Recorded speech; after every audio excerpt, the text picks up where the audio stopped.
Este miércoles santo y como siempre está con nosotros parte de la familia de la televisión pública, como siempre muy atinado en sus comentarios. Estoy hablando de Enoé Domínguez, abogado y también asesor financiero, que tuvo unos pronósticos importantes y que en el día de hoy vamos a abordar ese tema y estamos hablando del dólar, además de las remesas, y que daremos seguimiento al tema, por supuesto, de la tragedia ocurrida en Yexet. Así que está con nosotros Enoé. Desde ya, Enoé, como usted lo pronosticó, Enoé, el dólar ha seguido en baja. Bueno, muy buenos días para todos. Bueno, varias semanas atrás habíamos advertido de lo que aquí lógicamente iba a ocurrir desde el punto de vista económico con el tema tanto de la tasa de cambio como con las implicaciones que iba a traer para la economía el efecto Donald Trump, con la llegada de Donald Trump a la presidencia.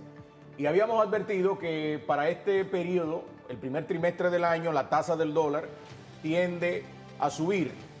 Y no solo para el primer periodo del año, sino también ya desde noviembre, porque entra la temporada baja de la temporada o del tema en el sector turismo. Pero aquí hay que también reconocer algo, y es que desde nuestra interpretación, el Banco Central también fue muy pasivo en actuar, en tomar las medidas que ya tomó.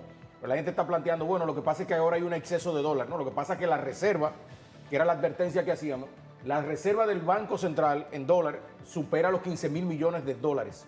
Entonces esa intervención, que no es más que un ente, que una facultad constitucional con el tema del principio de subsidiariedad, que tenía que intervenir exactamente por la especulación que había con la tasa de cambio.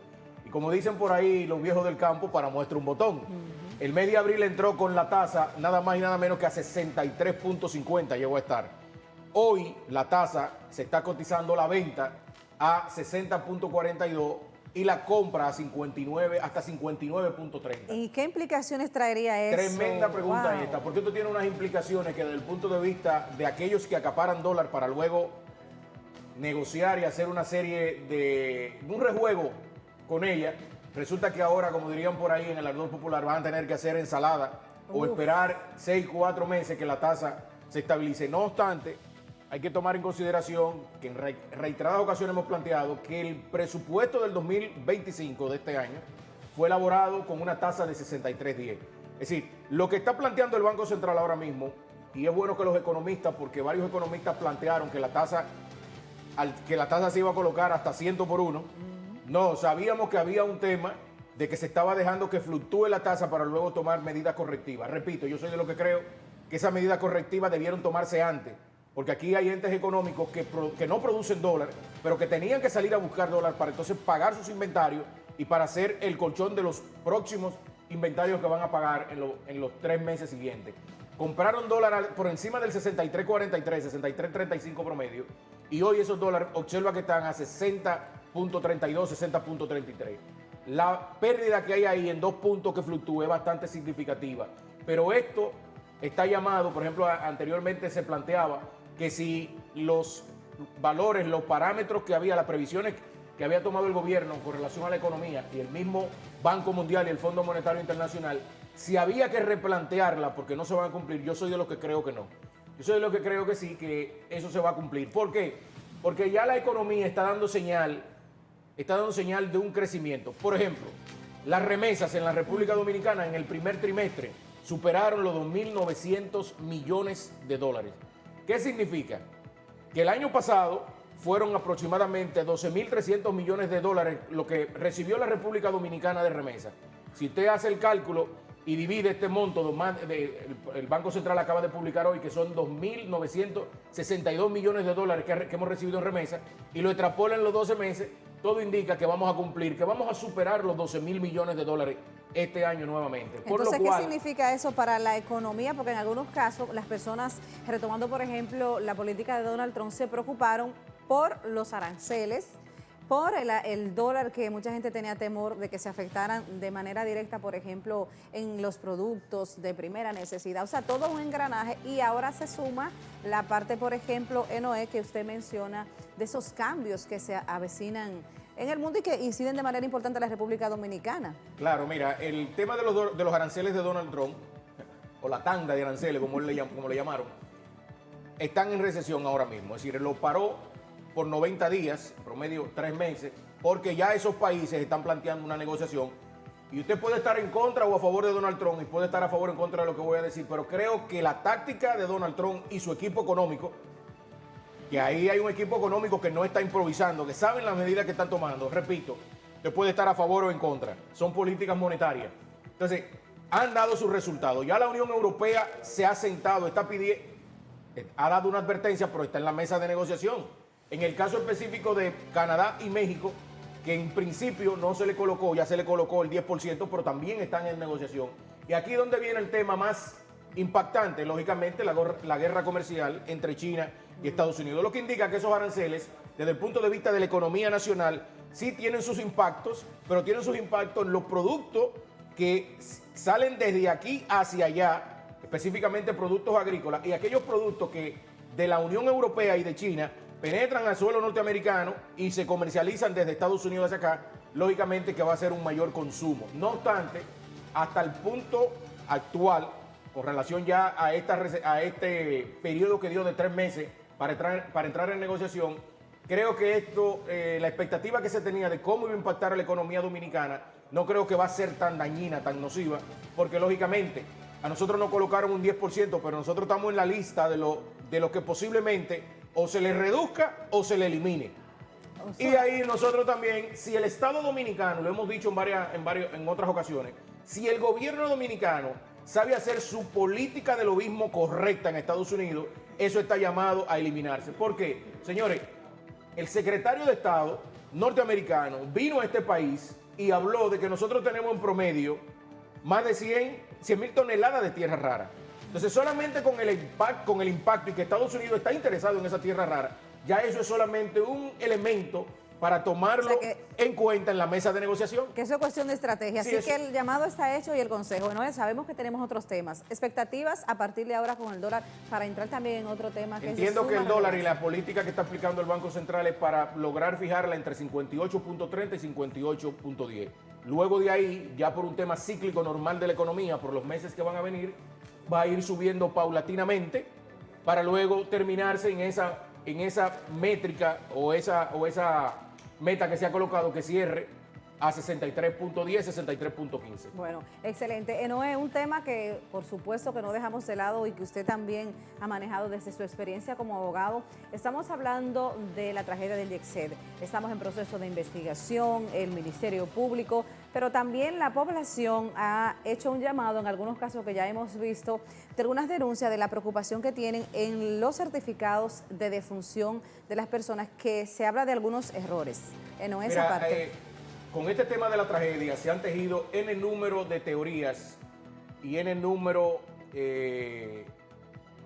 queriendo desvirtuar la realidad de lo que allí ocurrió. Miren, en el caso específico de las actas o certificados de defunción que se emitieron con errores, eso es normal, porque estamos hablando de que en medio de una tragedia donde al día de hoy van más de 231 fallecidos, cada familia que está reclamando el cuerpo de su familiar, el cadáver, quiere que se lo entreguen en la brevedad posible. Entonces, en la llenada de esa acta, que dicho sea de paso es provisional, se cometieron, desde mi punto de vista, yo no lo veo como errores, porque esa acta no es definitiva, sino que se obviaron colocar ciertas informaciones porque los que están allí no son expertos ni en derecho, ni estuvieron directamente en la tragedia, sino que están en una morgue, que están en un hospital para entregarle el cadáver a su familiar. Y lo que los familiares han denunciado es correcto.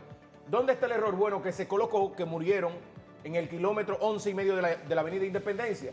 En la avenida Independencia, en ese kilómetro, hay N número de locales comerciales. Entonces, en el acta definitiva, sí tienen que antes de firmarla, antes de recibirla, sí tienen que verificar que todos los datos estén correctos, tanto del pariente fallecido como donde ocurrió la tragedia, especificando directamente que ocurrió en tal kilómetro, en el local número tal, en la discoteca YECSED.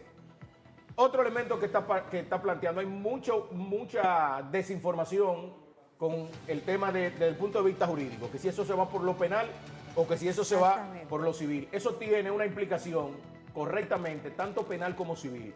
Pero para llamar más a la tranquilidad de la población, porque miren, aquí hay que tener mucho cuidado con algo, y lo que ustedes que manejan la comunicación y el periodismo mejor que yo, están aptas para darme clase, hay que tener cuidado. Hay un principio en comunicación que plantea, cambia la percepción y cambiará la verdad. Eso es un principio que desde el punto de vista, y se utiliza también en la neurociencia y en la psicología, que hay que tener mucho cuidado con cómo se manipula ese principio en la comunicación. Señores, esto tiene unos ribetes no solo jurídicos, esto tiene unos ribetes más allá de lo jurídico. Entonces yo veo que ciertos comunicadores, específicamente ya del área del empresario que está envuelto en esta situación, han querido vender una teoría de conspiración y una serie de suposiciones desligando la responsabilidad que tiene el propietario de dicho local. Miren, en lo penal, el Código Penal en el artículo 319, y quiero leérselo para que la población entienda directamente qué es lo que plantea. El que por torpeza, imprudencia, inadvertencia, negligencia o inobservancia de los reglamentos cometa homicidio involuntario, o sea, causa involuntaria de él, será castigado con prisión correccional de 2 meses a 2 años de prisión. Repito, de 2 meses a 2 años de prisión y multa de 20 a 5 pesos.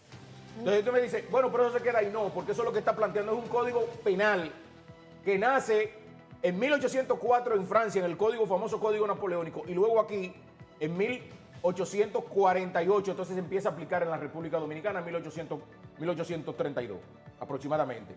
Pero ¿qué plantea los artículos del Código Civil? Y aquí es que viene el tema, ya hablé de lo penal, ahora vámonos en lo civil. El Código Civil, a la altura de su artículo 1382 hasta el 1386, es contundente y claro. Plantea que el dueño del edificio es responsable de resarcir económicamente a todos los afectados, pero contundente el 1386. El dueño de un edificio es responsable del daño que cause su ruina cuando haya sido lugar como consecuencia de culpa suya o por vicio de construcción. Yo creo que eso está bastante claro. Y entonces ahí donde entra, por ejemplo, que vemos en algunas declaraciones, inclusive de expertos abogados, que inclusive en una ya demanda que se ha planteado, se menciona inclusive al Estado Dominicano. Bueno, lo que ocurre es que ahí hay una responsabilidad también del Estado Dominicano. El artículo 8 de la Constitución, donde habla de que el Estado tiene que garantizar la seguridad de la ciudadanía, y en el artículo también de la responsabilidad civil, más la ley 107.13 que declara la responsabilidad patrimonial del Estado Dominicano, también yo soy de los que planteo que ahí también hay una responsabilidad del Estado. Y cuando digo del Estado, hay que tener cuidado con no entrar en politiquería con él. Porque dicho sea de paso, el presidente de la República en la semanal fue bastante, desde mi punto de vista, fue bastante responsable y hasta cierto punto,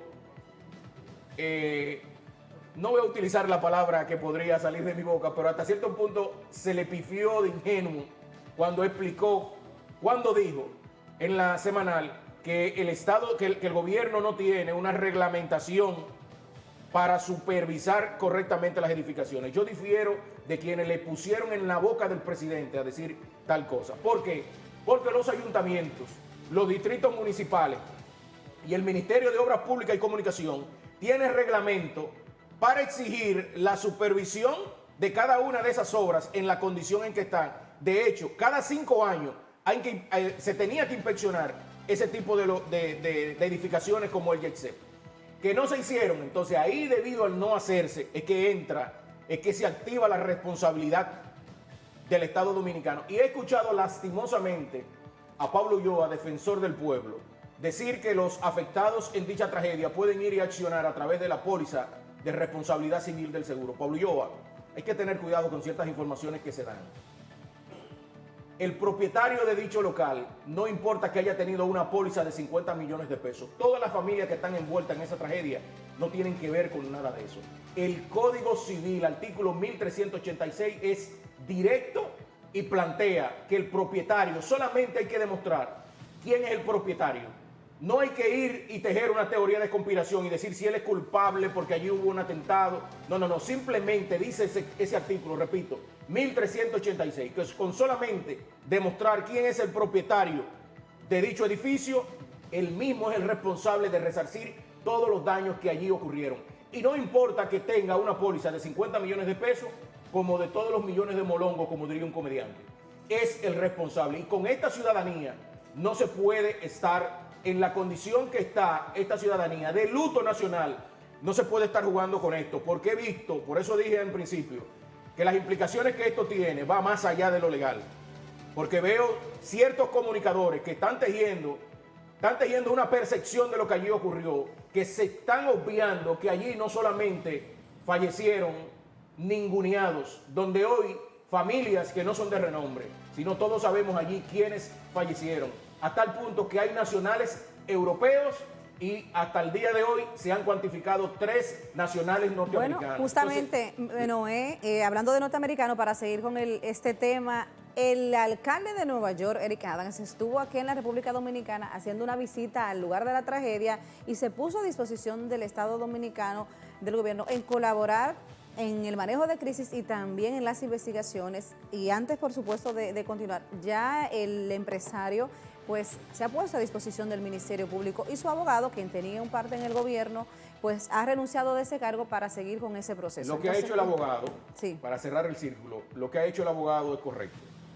Yo como abogado, como consultor financiero, tributario, yo tengo el derecho de yo representar a quien legalmente me compete. Ahora, lo que ha hecho el abogado es correcto en el sentido de que él tomó la decisión libérrima de él, que le asiste, que le confiere la Constitución Dominicana, de él representar a quien él entienda. Ahora, él lo que no podía estar es a representarlo y por el otro lado representar al Estado en la recuperación de patrimonio. Entonces, lo que él ha hecho es correcto, pero quiero cerrar con esto. La República Dominicana, con los organismos, con la comisión local que ha integrado más internacional, que se decía que el día de ayer o el día de hoy, no recuerdo exactamente cuándo era, venía una comisión internacional a hacer la investigación. En una investigación forense que dura en promedio 3 meses, es suficiente para saber lo que allí ocurrió. E incluso ya expertos de la ingeniería civil y calculistas ya están planteando, de hecho, si ustedes miran las imágenes del grosor del techo que cayó allí, se está planteando que tenía 6 finos. Eso es una barbaridad. ¿Que quién es el responsable? Miren, desde el punto de vista penal, allí hubo una tragedia. Ahora, lo que a este país no se le puede vender es, repito, no se le puede vender ni intentar de que allí lo que ocurrió no hay un responsable. Sí, el código, repito, 1386 del Código Civil dice quién es el responsable. Y el responsable de eso es el dueño de la infraestructura. Ahora, como nación, este país tiene que tratar de que todo lo que allí ocurrió salga lo más claro posible. Porque nosotros tenemos los ojos del mundo en esta tragedia. Este tipo de tragedia es la sexta que ha ocurrido en el mundo. Y en los últimos 10 años es la tragedia más grande que ha ocurrido en actividad como esa. En los últimos 10 años es la número 1. Entonces no es verdad que donde al día de hoy hay 231 familias. Ayer leí un artículo de una psicóloga que plantea, y yo soy de los que creo que eso es correcto, que la sociedad dominicana, con esta situación, en el duelo que está viviendo esta sociedad, donde toda la familia de una forma u otra, directa o indirectamente de esta sociedad han sido impactadas, que se le venga con un dejar hacer, dejar pasar. Aquí esto puede generar una estampilla peor que el tema de la Plaza de la Bandera y peor que el tema de Abril, porque estamos hablando de 231 personas que fallecieron y no es verdad que sus familiares y esta sociedad se va a quedar como quien ve llover. Bueno, hablando también, por ejemplo, se ha vertido algunas personas que han sido afectadas de manera indirecta, que no estuvieron en la tragedia, pero sí perdieron familiares. Demandas colectivas, ¿esto procede en el país? Yo no soy partidario de demandas colectivas. Las demandas, es decir, cada demanda y cada hecho por sí en particular tiene sus especificaciones. Que si se puede hacer, sí, se puede hacer, pero yo no la sugiero, yo no la recomiendo, sino que cada cual vaya por la vía que le corresponde y que reclame el derecho que está constitucionalmente planteado, que lo reclame y que allí, repito, el Estado Dominicano está en la obligación de rendir un informe de todo lo que allí ocurrió y que no se trate de encubrir a nadie, porque repito, es verdad que hay muchos fallecidos que no tienen abolengo, pero estamos hablando también que sabemos todo lo demás que allí hay. Entonces, esto puede generar en todas las esferas sociales de este país un tema que no queremos vernos envueltos, que podría estar peligrando no solo la economía, no solo la economía, sino el sistema de la seguridad jurídica y lo que eso representa, tanto local e internacional para la República Dominicana. Noé, ya estamos como dilucidando algunas cosas. Está el tema sobre la mesa, el Ministerio Público está, ya el empresario está abierto al Ministerio Público, abogado. ¿Qué podríamos esperar a partir de ahora? Lo que podríamos esperar a partir de ahora, y si yo fuese de los asesores del señor Espaillá envuelto en esta lamentable tragedia, yo estaría pidiendo una medida de coerción yo mismo. Wow. Porque la estrategia comunicacional que en principio han planteado le va a hacer daño no solo a él, porque esto es una tragedia. Sí, claro. ¿De que él es el responsable civilmente? Sí, pero es una tragedia y él es el responsable. Ahora, la estrategia que se ha montado sobre esto, mi recomendación es que traten de recoger eso. Y el Ministerio Público, para esta sociedad, que no es un tema de pan y circo.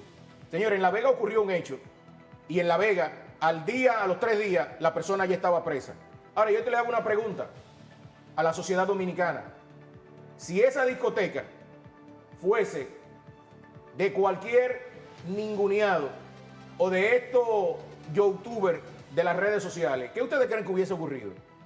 Entonces, la sociedad no es que quiere sangre, no es que quiere pan y circo. Lo que la sociedad reclama es que esto se accione, porque la sociedad está entendiendo que hay una sensación de juego no limpio.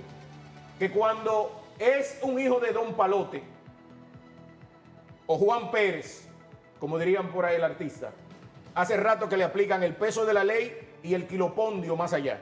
Pero cuando es un abolengo, con apellido y con recursos económicos, no queremos hacer de la vista gorda. Entonces hay quienes plantean y dicen, la sociedad en su conjunto es responsable de este hecho. Es una irresponsabilidad total.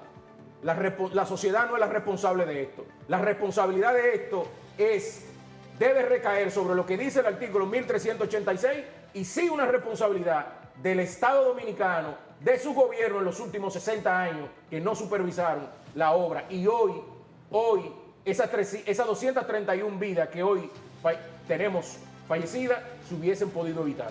Y que la ley, evidentemente, no debe ser igual para todo el mundo en su conjunto, porque la ley es la ley. Dentro de la doctrina y la filosofía jurídica es así, pero en la práctica, lamentablemente, no solo en la República Dominicana. Wow. Si no, dirijámonos al gran teórico Hans Kelsen.